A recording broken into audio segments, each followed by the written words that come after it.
Perkembangbiakan vegetatif pada tumbuhan. Perkembangbiakan vegetatif adalah perkembangbiakan tumbuhan pada proses penyerbukan.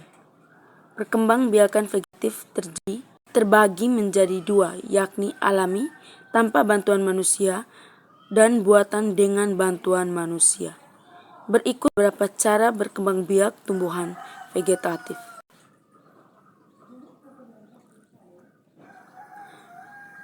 1. Perkembangbiakan vegetatif alami. A. Umbi lapis. Di antara lapisan yang ada pada umbi lapis, terdapat bakal tunas. Tunas pada umbi lapis yang ditanam akan tumbuh menunas. Tunas tersebut kemudian akan tumbuh jadi tumbuhan. Contoh tumbuhan dengan cara berkembang biak seperti ini adalah bawang merah dan bawang bombay. B. Spora. Spora adalah inti sel, akan tetapi pada perkembangbiakan vegetatif alami ini, inti sel ini akan berubah menjadi alat perkembangbiakan. Spora berada di kotak spora atau sporagium, yang mana kotak spora terletak di dalam sorus, yakni kumpulan kotak spora. Apabila sporagium pecah, spora akan jatuh ke tanah, ke tempat yang cocok dan akan menghasilkan tumbuhan baru.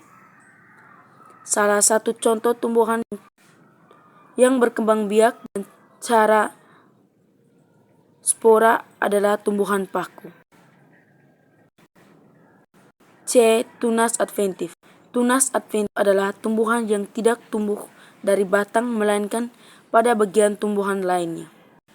Tunas dapat tumbuh di daun atau akar tumbuhan, yang nantinya tunas tersebut akan menjadi tumbuhan.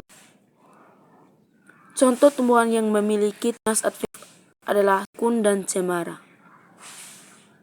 D. Akar tunggal atau rimpang. Akar tunggal atau rimpang adalah batang yang tumbuh secara mendatar dan dapat di dalam tanah. Akar tunggal terdiri dari ruas-ruas dan setiap bagian ruas dapat menjadi tumbuhan tunas baru. Contoh berkembang biak dengan akar tunggal adalah jahe dan kunyit. E. Geragi. Geragi adalah batang yang tumbuh menjalar di atas permukaan tanah. Menyerupai akar tunggal, geragi juga terdiri atas ruas. Ruas-ruas tersebut akan menjadi tempat tumbuhan. Yang ruas-ruas tersebut akan menjadi tempat tumbuhan tunas akar baru. Salah satu contoh tumbuhan yang berkembang dengan geragi adalah stroberi. 2. Perkembangbiakan vegetatif buatan.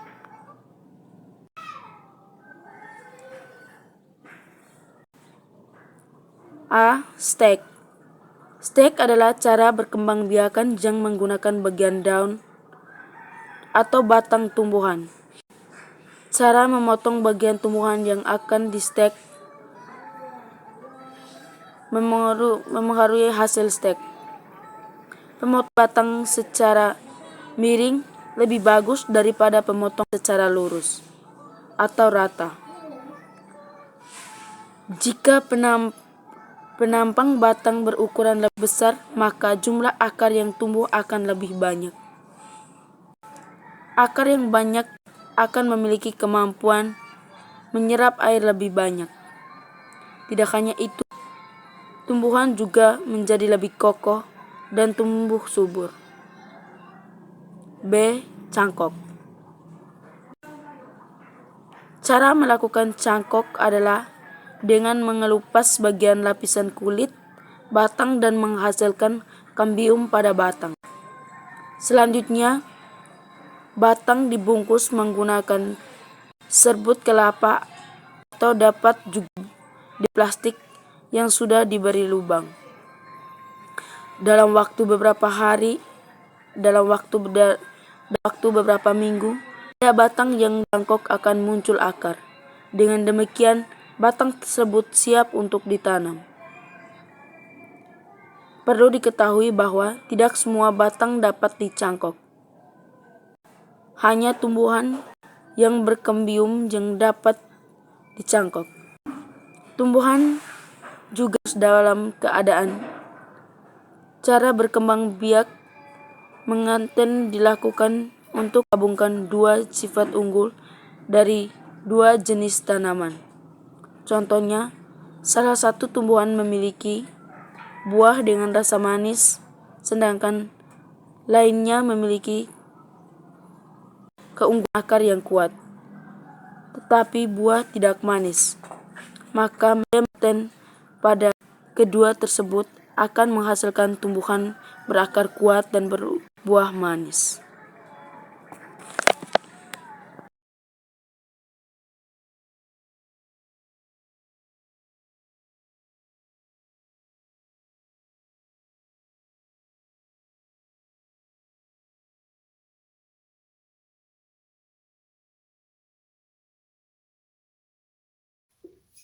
Selanjutnya, perkembangbiakan tumbuhan secara generatif. Perkembangbiakan secara generatif merupakan proses perkembangbiakan tumbuhan dengan cara pembuahan dan penyerbukan. Perkembangbiakan secara generatif tumbuhan hanya terjadi pada tumbuhan yang memiliki organ reproduksi seperti serbuk sari dan kepala putih. Serbuk sari merupakan alat reproduksi jantan dan kepala putih merupakan alat reproduksi betina pada tumbuhan. Artinya, perkembangan generatif tanaman dapat terjadi melalui perkawinan. Jika tanaman tidak memiliki organ reproduksi, ia tidak dapat mengalami perkembangbiakan generatif. Yang berikut, proses penyerbukan perkembangbiakan generatif. Perkembangbiakan secara generatif dimulai dengan penyerbukan. Penyerbukan merupakan proses jatuhnya serbuk sari atau menempel pada kepala putih tanaman. Jika prosesnya berhasil, maka akan menghasilkan serbuk sari. Biasanya terjadi pada tumbuhan berbiji. Kemudian, butir-butir serbuk sari akan masuk ke bakal biji. Pada bakal biji akan terjadi proses pembuahan. Pembuahan merupakan proses meleburnya sel jantan atau serbuk sari dengan sel betina atau kepala putih. Setelah selesai proses penyerbukan, maka akan menghasilkan bakal buah. Selain itu, ada beberapa cara dalam proses penyerbukan. Berikut cara yaitu cara dalam penyerbukan perkembangbiakan generatif pada tumbuhan yaitu yang pertama penyerbukan sendiri. Penyerbukan sendiri ini akan terjadi hanya jika serbuk sari dan kepala putih berada pada satu tanaman atau bunga yang sama. Yang kedua, penyerbukan tetangga. Penyerbukan tetangga merupakan penyerbukan yang terjadi jika serbuk sari dan kepala sari berasal dari pohon yang sama. Serbuk sari terbang ke kepala putih di bunga yang lain. Yang ketiga, penyerbukan silang. Penyerbukan silang merupakan penyerbukan yang terjadi ketika serbuk sari dan kepala sari berasal dari bunga dan tanaman lain. Tapi pohon atau pohon itu selalu dalam jenis yang sama. Dengan adanya penyerbukan ini dapat membuat karakteristik yang lebih kuat dari yang sebelumnya. Yang keempat, penyerbukan bastard. Jenis penyerbukan yang terakhir adalah penyerbukan bastard atau hibridisasi.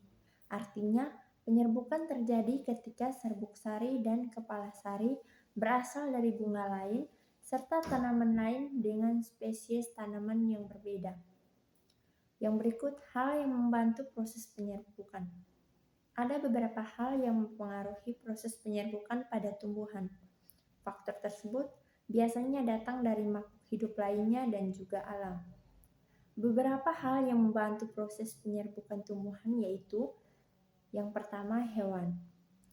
Hewan yang dapat membantu penyerbukan seperti kupu-kupu, kelelawar, burung, lebah, dan kumbang. Contoh tumbuhan yang diserbuki oleh hewan antara lain bunga melati, mawar, durian, dan kembang sepatu. Yang kedua manusia. Manusia juga dapat menjadi faktor dalam penyerbukan. perkembangbiakan vegetatif. Tumbuhan yang biasanya harus dibantu proses penyerbukannya oleh manusia yaitu pohon salak dan vanili. Yang ketiga, angin. Dalam hal ini, angin juga dapat membantu proses penyerbukan dengan tiupan angin yang membuat serbuk sari mengenai kepala putik. Tumbuhan yang proses penyerbukannya dibantu oleh angin yaitu jagung, gandum, dan padi. Yang keempat, air. Air juga dapat membantu dalam proses penyerbukan tumbuhan. Dalam hal ini, yang dapat dibantu oleh air adalah tumbuhan yang berada di dalam air. Tumbuhan tersebut yaitu tanaman ganggang maupun hidrilla.